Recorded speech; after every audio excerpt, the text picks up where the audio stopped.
The 2DG medicine has been recently approved for emergency use by the Drugs Controller General of India. The medicine has the potential to decrease oxygen dependency among mild and moderate COVID patients. And now DRDO has issued guidelines regarding the safe use of the medicine.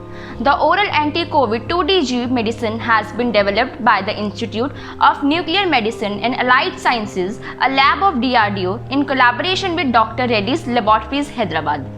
Now let's have a look at the guidelines issued by DRDO for the 2DG medicine. According to the guidelines by DRDO, 2DG medicine should be prescribed to COVID-19 patients under medical observation.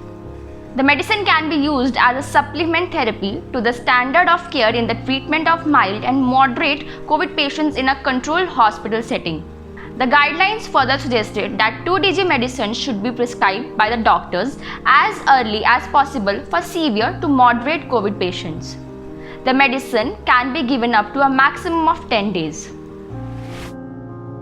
Patients who cannot take the medicine. The oral anti-COVID medicine 2DG has not yet been tested on patients with comorbidities like uncontrolled diabetes, severe hepatic and renal impairment. Hence, caution should be exercised. The medicine should not be given to pregnant and lactating women and patients below 18 years, the guideline further suggested. Advantages of 2DG medicine.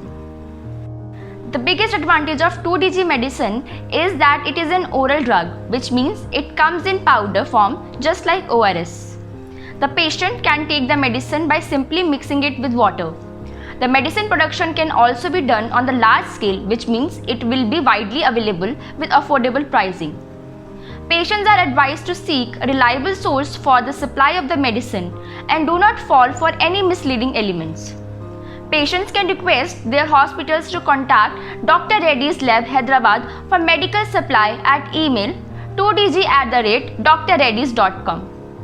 That was all in today's segment. Thank you for watching.